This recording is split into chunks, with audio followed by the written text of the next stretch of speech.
Types of Vapers Part 3. Now you guys really seem to like the Types of Vapers videos, and I'm gonna be honest, I really enjoy making them. So yeah, here we go with a Part 3. And starting off, we've got Burned Brian. Now Brian is the kind of guy whose vape is always burned. And I'm not talking about like, ooh, it's starting to taste a little funky burned. No, Brian's vape always tastes like a straight up campfire. And for some reason, he'll brag about it too. He'll pull up and be like, dude, I haven't changed this coil in like 6 months. Like, yeah, I can tell.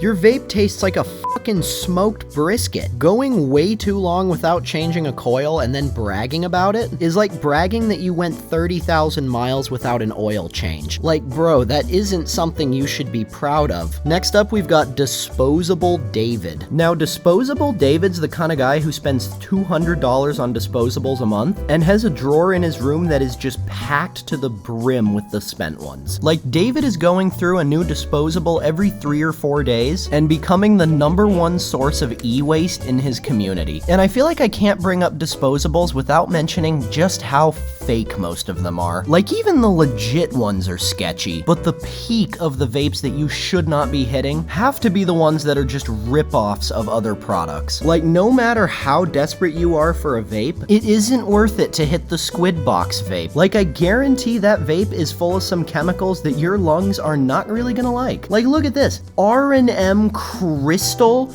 No. Be aware of fake vapes? You don't say. Like, what in the fuck?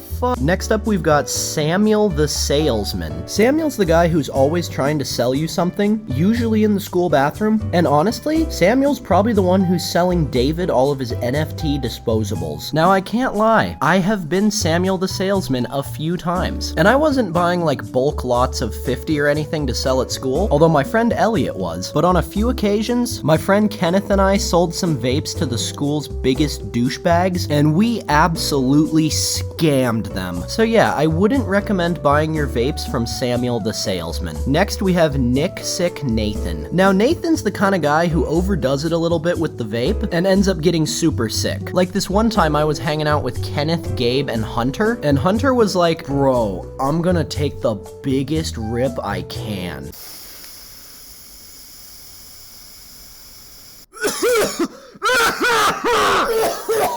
Dog, I don't feel so good.